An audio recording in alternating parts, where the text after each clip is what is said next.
बिहार के अंदर 7वां चरण बहाली प्रक्रिया प्राथमिक से लेकर के माध्यमिक और उच्च माध्यमिक दोनों बहाली प्रक्रिया 7वें चरण में होने वाली है।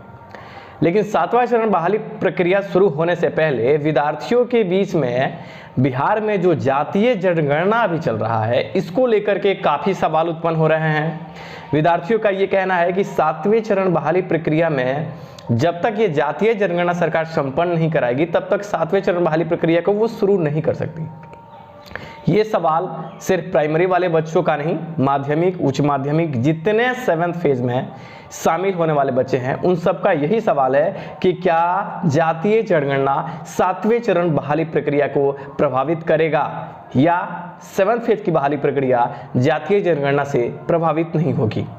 यही दुविधा है अभ्यर्थियों के बीच में और काफ़ी लोगों के यही सवाल आ रहे हैं कि क्या 7वें चरण बहाली प्रक्रिया को प्रभावित जातीय जनगणना करने जा रही है कि नहीं। इस पूरे मैटर को हम विस्तृत तरीके से बात करते हैं। इस वीडियो का लेंथ लंबा हो सकता है क्योंकि इसमें बहुत सारे फैक्टर होंगे जो ये साबित करेंगे कि जातीय जनगणना किस तरीके से प्रभावित करती है 7वें चरण बहाली को लेकर के।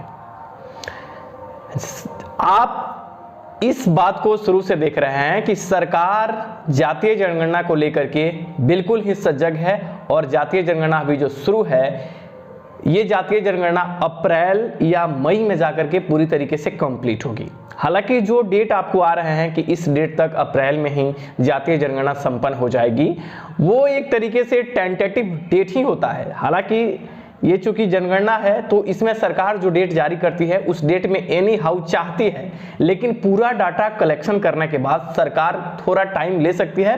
तो अप्रैल या मई में जाकर के बिहार के अंदर जातीय जनगणना संपन्न होगी।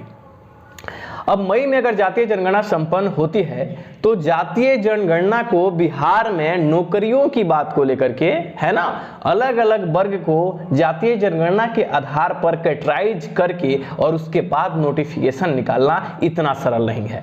अगर सरकार इस तरीके से आगे बढ़ती है कि जातीय जनगणना वो कंप्लीट करेगी, उसके बाद अपना रोस्टर बिंदु जितनी भी सरकारी नौकरी में, अब मान के चलिए कि जनगणना जब कंप्लीट होगी तो सिर्फ शिक्षा विभाग ही नहीं, बिहार सरकार का गृह विभाग हो, है ना, चाहे हमारा शिक्षा विभाग हो या जो भी टेक्निकल डिपार्टमेंट जो भी है, जितनी भी नौकरियां अलग अलग विभाग से आती है, चाहे बीपीएससी से आए, चाहे बीएसएससी आए, चाहे बीपीएसएससी से आए, तो हर एक में सरकार को रोस्टर बिंदु अलग तरीके से बनाने होंगे।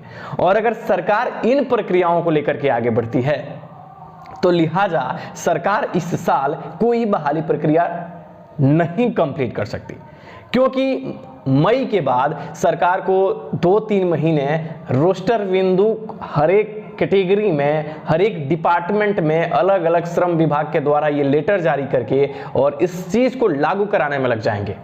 जो कि ये जो अभी फरवरी महीने में जो कैबिनेट का बैठक होने वाला है, इसके बाद 1-2 और कैबिनेट की बैठक होगी और उसके बाद विपक्ष के जो दबाव रहेंगे वो भी एक प्रेशर बना के रखेंगे।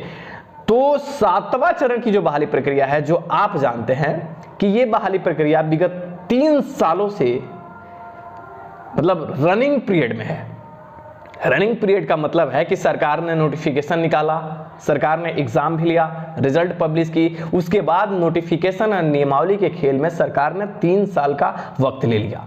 और जातीय जनगणना चूंकि इतना जल्दी संपन्न नहीं होने वाला है, तो जातीय जनगणना इसको प्रभावित नहीं करना चाह रहा है। 7वें चरण बहाली प्रक्रिया, चूंकि आप जानते हैं कि सरकार भी कह रही है, अलग अलग आप देखिए कि मंत्रीगण या माननीय मुख्यमंत्री, हमारे डिप्टी जो सीएम हैं, उनके द्वारा सभी लोगों ने इस बात को कहा और अभी कह भी रहे हैं कि 7वें चरण की बहाली की प्रक्रियाएं अब शुरू कर दी गई है।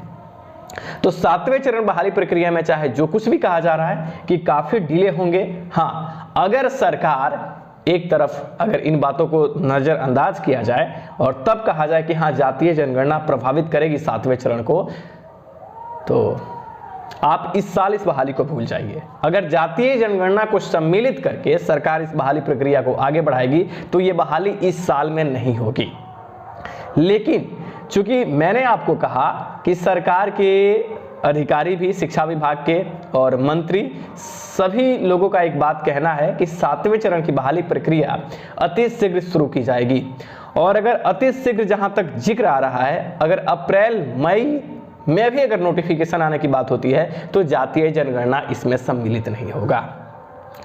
और इस लिहाजा आप इन बातों को अगर दरकिनार कर देते हैं कि हाँ जातीय जनगणना को सरकार सम्मिलित करेगी इसलिए जातीय जनगणना इतना तेजी में काम हो रहा है, या जातीय जनगणना का मामला है वो सुप्रीम कोर्ट भी जा सकता है, बहुत सारे लोगों का ये भी कहना है। तो दरअसल अगर सुप्रीम कोर्ट में भी ये मामला जाता है तो सरकार ऑलरेडी जातीय जनगणना को आप देखिए कि रनिंग मोड में रखी है और जातीय जनगणना बिहार में हो भी रहा है, तो सुप्रीम कोर्ट से इस पर प्रभाव नहीं पड़ेगा चाहे कुछ भी हो जाए।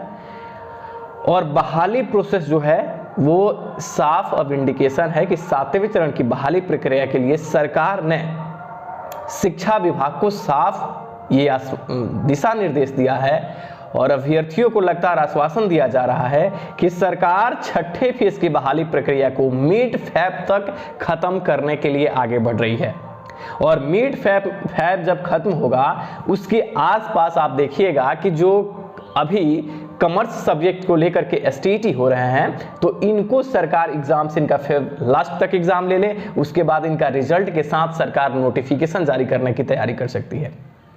इसलिए चाहे जितने भी लोगों को ये बात लगता है कि 7वें चरण बहाली जो प्रक्रिया हो रही है होगी उसमें जातीय जनगणना काफी प्रभावित करेगा और जातीय जनगणना के अकॉर्डिंग ही 7th फेज की बहाली होगी, तो ऐसा कुछ नहीं दिख रहा है। और सरकार ने भी ऐसा कुछ नहीं कहा है कि जातीय जनगणना जो होगी, या सरकार की तरफ से ऐसे कोई इंडिकेशन नहीं है जिससे ये जाहिर किया जाए कि 7वां फेज की बहाली प्रक्रिया जातीय जनगणना के बाद होगा।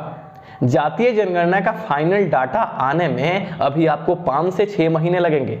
हालांकि 2-3 महीने तक ये कहा जा रहा है कि जातीय जनगणना संपन्न हो जाएगा, लेकिन फाइनल डाटा आने में अभी 5-6 महीने का वक्त लग सकता है। 5-6 महीनों के बाद जब सरकार के पास जातीय जनगणना के अकॉर्डिंग हर एक जात हर एक कास्ट में कितने लोग हैं ये डाटा आएगा, फिर श्रम विभाग उसे डिवाइड करेगी। डिवाइड करने के बाद जिस जाति कैटेगरी के जितने लोग होंगे उस कैटेगरी में उतना ही परसेंटेज आरक्षण दिया जाएगा। ये जो प्रोसेस होगा इसमें 6 महीने के बाद और 6 महीने लग सकते हैं। यानी कहने का मतलब है कि अप्रैल के बाद जो जातीय जनगणना तुरंत खत्म होने की बात हो रही है, ऐसा कुछ नहीं है।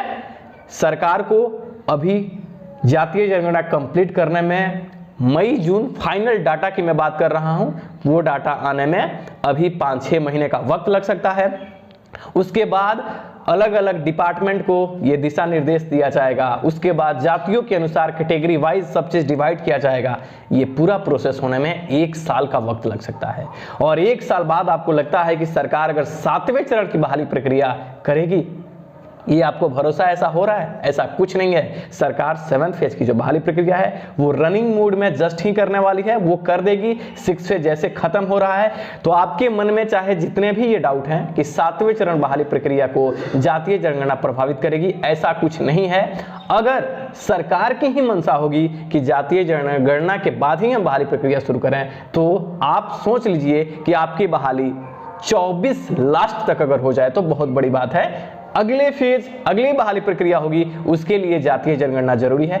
अभी जातीय जनगणना आपके 7वें चरण बहाली को कोई इफेक्ट करने नहीं जा रहा है।